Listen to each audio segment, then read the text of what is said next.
Bombshell tonight. Video of Nancy Guthrie and her kidnapper. A man with a phone he says he'll never show you, a video he claims exists but won't release, and a price tag of exactly 1 Bitcoin standing between the public and what might be the most important piece of evidence in the disappearance of Nancy Guthrie. That's where we pick up tonight, because in the last few days, the inbox of TMZ founder Harvey Levin received another message, and this one is different from anything that's come before it.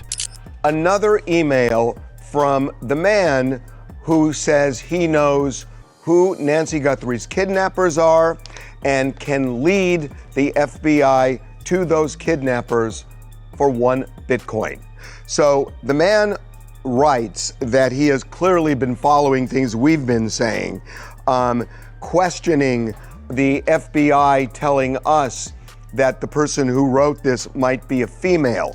The person does not say he's a male for sure, but he puts a big question mark there, and then also puts a question mark where we say we might be doing a documentary. In this email, which by the way we have sent to the FBI, he says that he has video.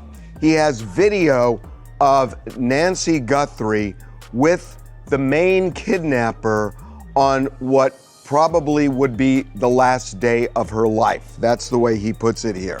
He says, while what it contains is my definition of delivering it on a silver platter, a short video of the main guy with Nancy the day that was probably... The writer claims to have video footage of Nancy Guthrie with the man he calls the main kidnapper, filmed, in his words, on what was probably the last day of her life. He says the footage sits on a phone that is powered off, hidden in a location he describes as secure but findable if you know where to look. And he wants payment before he'll say another word about where that location is. 1 Bitcoin. At today's value, that's somewhere around $58,000. Stay with me, because this is where it gets complicated. We know that Harvey got another letter at TMZ. Another. A pattern, though, doesn't always equal promise, and I think that's what we have to take a look at here. Sometimes predators are out there looking for a payday. Now, that may be the case, it may not be the case. There's a pattern here, and Harvey is definitely taking it seriously, and as he should, I think.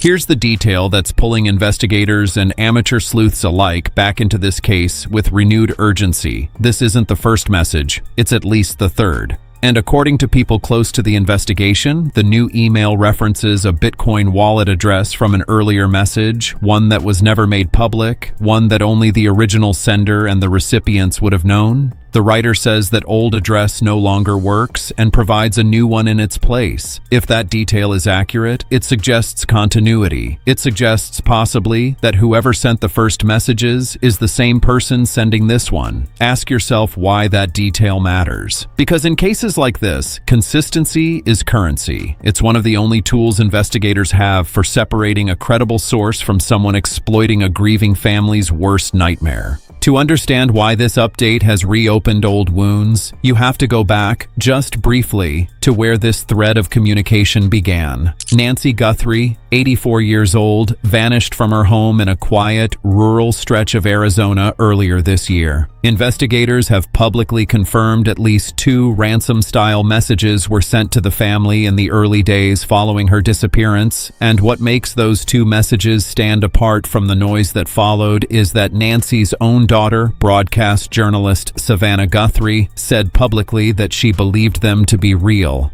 On live television, asked directly about the notes, she said, quote, "The 2 notes that we received that we responded to, I tend to believe those are real." Take a moment with that. This is not an anonymous tipster speaking in vague generalities. This is the victim's daughter, a trained attorney, someone whose entire professional life has been built on parsing language and credibility, going on camera and staking her belief on the authenticity of communications tied to her mother's abduction. That statement alone is why this new message matters so much. If the earlier notes were real, and if this third message uses the same financial trail as those earlier notes, then the question stops being whether someone is lying for attention and starts being whether law enforcement is sitting on a genuine lead they can't yet act on.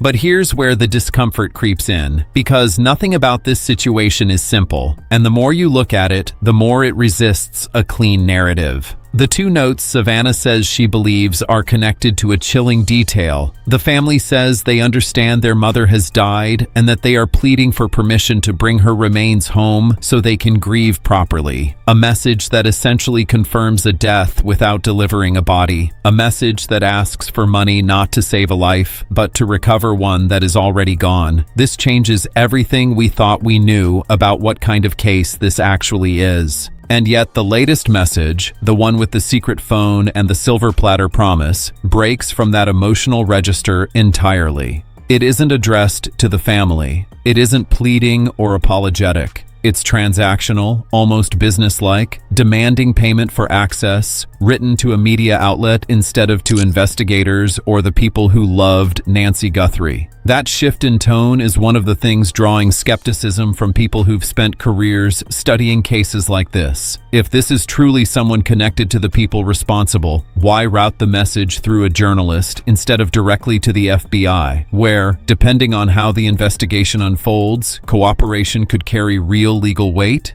This is where things get serious. Investigators and outside experts who've reviewed the publicly available portions of these messages have raised a problem that's hard to ignore. The writer claims sophistication. He claims to know the kidnappers personally. He claims fear for his own life if his identity is discovered. But he also says he won't send a single photograph as proof, citing concern that metadata embedded in the image could be traced back to him. To anyone with even basic familiarity with digital security, that explanation has a hole in it large enough to drive a truck through. Stripping metadata from a photo before sending it is something close to trivial. It takes seconds. If someone is sophisticated enough to operate anonymous email accounts, set up untraceable cryptocurrency wallets, and evade an active FBI investigation for months, the idea that they don't know how to send a single image without identifying information attached doesn't add up. And when something doesn't add up in a case like this, you don't ignore it. You sit with it. You ask what it might mean. We're going to keep pulling on this thread because there's more here, much more, including what investigators say about the porch intruder caught on camera the night Nancy disappeared, the unusual detail that may or may not tie him to this very same writer, and why one law enforcement figure in this case has said things publicly that even his own colleagues seem unable to explain. But first, I want to know what you think. Does the reused Bitcoin address change how credible this message feels to you? Drop your theory below, because the people watching this case closely, people just like you, have been right before. Before we go further, if you believe a story like this deserves more attention, more eyes, more people paying attention to the details that don't add up, take a moment and share this video. Cases like Nancy Guthrie's move forward, in part because the public refuses to look away. Now let's get back into it because the contradictions don't stop with a single missing screenshot. Let's talk about the porch. Investigators have released video, now widely circulated, showing a figure approaching Nancy Guthrie's home in the hours connected to her disappearance. The figure is calm, deliberate. He removes the camera covering the porch, not in a frantic motion, not like someone panicking under pressure, but in a way that several experts who reviewed the footage have described as practiced. Think about that for a moment. A burglar caught off guard tends to move erratically, eyes darting, body tense, every second feeling like exposure. What investigators describe instead is someone who appears to know exactly what he's doing and exactly how long he has to do it. That single detail has shifted the working theory for some people close to this case. Early on, there was a theory floating around that this could have been a burglary that spiraled into something far worse, a home invasion gone wrong, an opportunist who stumbled into violence he didn't plan for. But the behavior on that porch tells a different story to those who study body language and tradecraft for a living. It suggests planning. It suggests the person had been there before, possibly during daylight hours, possibly during the months leading up to the abduction, learning the layout, learning the blind spots, learning exactly where that camera needed to come down and why. If that theory holds, then this was never a burglary. It was a targeted abduction, and that single word, targeted, changes the entire emotional weight of this case, because it means someone chose Nancy Guthrie specifically, deliberately, and for reasons that remain unknown to the public.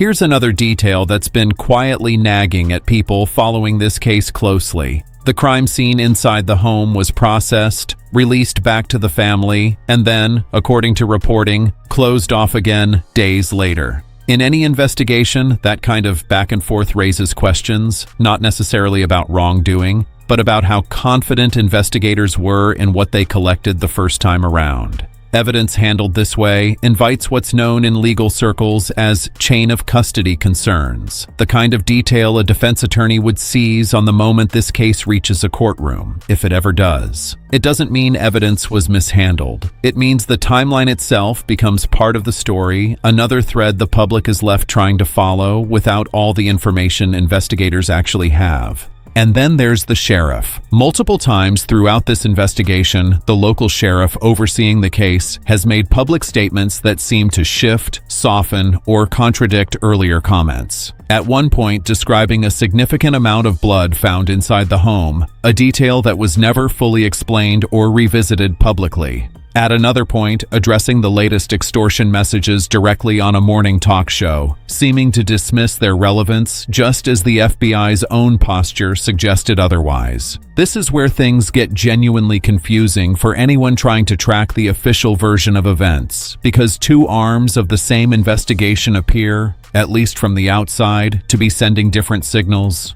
We don't know why. Maybe it's simply the natural friction of local and federal agencies working a high-profile case under enormous public scrutiny. Maybe it's strategic, a deliberate effort to manage what information reaches the public and when. What we do know is that inconsistency breeds speculation, and in a case already drowning in unverified claims, every inconsistency from official channels makes it harder for the public, and maybe even for the family, to know what to actually believe. This changes everything we thought we knew about how transparent this investigation has actually been. Because if the people meant to be the most reliable voices in this case, the law enforcement officials briefing the public, are sending mixed signals, then it's no wonder a vacuum has opened up, and no wonder that vacuum is being filled by anonymous emailers demanding Bitcoin for evidence nobody can verify. Let's go back to the writer for a moment, because there's a detail in the most recent message that deserves real attention. The author appears irritated, almost defensive, at the suggestion floating around that he might actually be a woman. He pushes back on that idea with a question mark, not a denial, a question mark, as though unsure himself how to respond to the speculation. Cybersecurity and behavioral experts who've looked at the writing patterns across all three messages have raised the possibility that linguistic cues, word choice, sentence rhythm, even the emotional register used when addressing the family lean toward patterns more commonly associated with female writers. That doesn't confirm anything. It's not proof. But it's the kind of detail that reshapes how investigators might be approaching their search, widening the pool of who they're looking for rather than narrowing it. And there's something else buried in that same message worth sitting with. The writer insists he is not, in his words, the idiot who called in a false tip about a burial site in Mexico, a claim that suggests this person has been watching this case unfold publicly, closely, possibly for months, separating himself from other opportunists, trying to profit off Nancy Guthrie's disappearance. If true, it tells us this is someone embedded in the public narrative of this case, reading the same reporting we are, reacting to the same theories, possibly even shaping his messages around what he sees other people getting wrong. That's a chilling thought. Whoever is writing these emails may be watching this very story unfold in real time, the same way you are right now. So, where does that leave us? A targeted abduction theory gaining traction, a sheriff whose statements don't always align, a crime scene with a complicated timeline, and an anonymous source who may be the key to everything, or may be exploiting a tragedy for $58,000 and nothing more. In Part 3, we're going deeper into what the FBI's own behavior might be telling us, and why one expert believes investigators may already be closer to an arrest than the public has been told. Part 3 of 3, final installment, roughly 1,000 words, with the closing as requested. There's a reason some investigators believe an arrest may be closer than the public realizes, and it has nothing to do with the Bitcoin demands or the anonymous messages at all. It has to do with what was left behind on that porch the night Nancy Guthrie disappeared.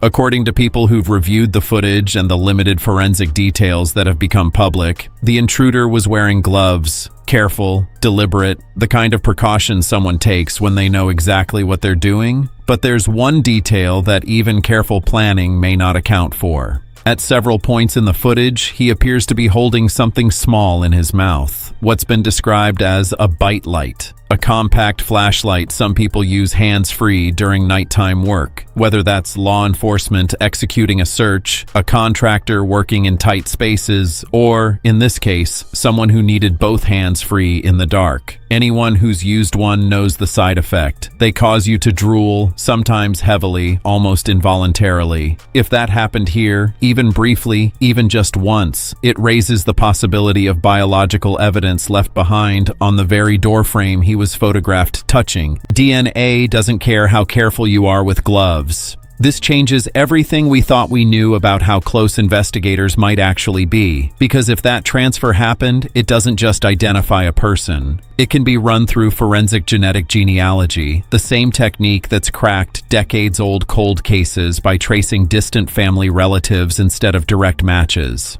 It's slow, it's methodical, and it doesn't make headlines until the day it suddenly does. But before we let that theory carry too much hope, we have to sit with the same caution every credible investigator brings to this kind of evidence. The home was processed, reopened, and processed again.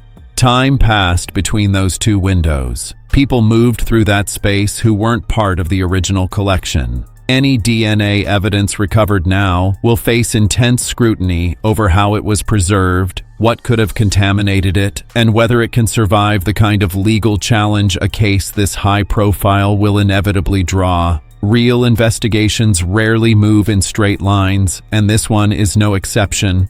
Here's the part of this story that's hardest to sit with, the part that doesn't resolve no matter how many times you go back over the timeline. If the earlier ransom notes were genuine, and if Savannah Guthrie's belief in them was based on details only investigators and the family would have known, then somewhere out there are people who know precisely what happened to Nancy Guthrie, who have known for months and who have used that knowledge not to help bring her home, but to extract money from a family already shattered by grief. That is the cruelty hiding underneath every detail of this case. Whether it's a stranger exploiting public attention for $58,000 in Bitcoin, or someone genuinely connected to her abduction testing how far they can push before getting caught, the result for the Guthrie family is the same. More waiting, more uncertainty, more nights without an answer. Ask yourself what kind of person watches a family beg publicly for their mother's remains and responds not with information, but with a price tag. Whether or not this latest message turns out to be real, that question alone tells you something about how this case has metastasized beyond a missing person investigation into something closer to a public spectacle, one where grief has become a target for opportunists circling at the edges of a tragedy that isn't theirs. And yet, in the middle of all that noise, there's still a family waiting. Savannah Guthrie, by every account from people who know her, has continued showing up to her job, continued speaking carefully and deliberately about a case that involves her own mother, navigating a kind of public grief most people will never have to understand. Whatever frustration exists about mixed messages from officials, whatever skepticism surrounds the latest extortion attempt, none of it changes the basic, unbearable fact at the center of this story. A mother is missing, a family is waiting, and somewhere, someone knows more than they've said. If this case has stayed with you the way it's stayed with so many people following it closely, you understand why investigators won't rush an arrest just to satisfy public pressure, and why every new development, no matter how small, no matter how unverified, deserves real scrutiny before it's accepted as truth. That's the responsibility carried by everyone covering this story honestly, including the people sitting across from cameras every night trying to make sense of fragments the public is allowed to see. We don't know yet whether the man behind these messages is telling the truth. We don't know whether that phone exists, whether that video is real, or whether this is simply the latest version of a cruelty that's followed this family since the night Nancy disappeared. What we do know is that the questions keep multiplying faster than the answers. answers, and that somewhere in Arizona, investigators are still working a case that refuses to fit neatly into any single theory. This story is not over. Nancy Guthrie has not been found. No arrest connected to her disappearance has been made public. And until that changes, every detail, every inconsistency, every strange decision made by the people inside this investigation deserves to be examined, not because we want to assign blame before the facts are known, but because Nancy Guthrie and the family still waiting for her deserve nothing less than the truth. If you followed this case closely, share your theory in the comments below. Share this video if you believe Nancy Guthrie's story deserves to stay in the public eye. And subscribe, because when this case moves, when new information surfaces, you'll be here for it. This story isn't finished. Stay with us until it is.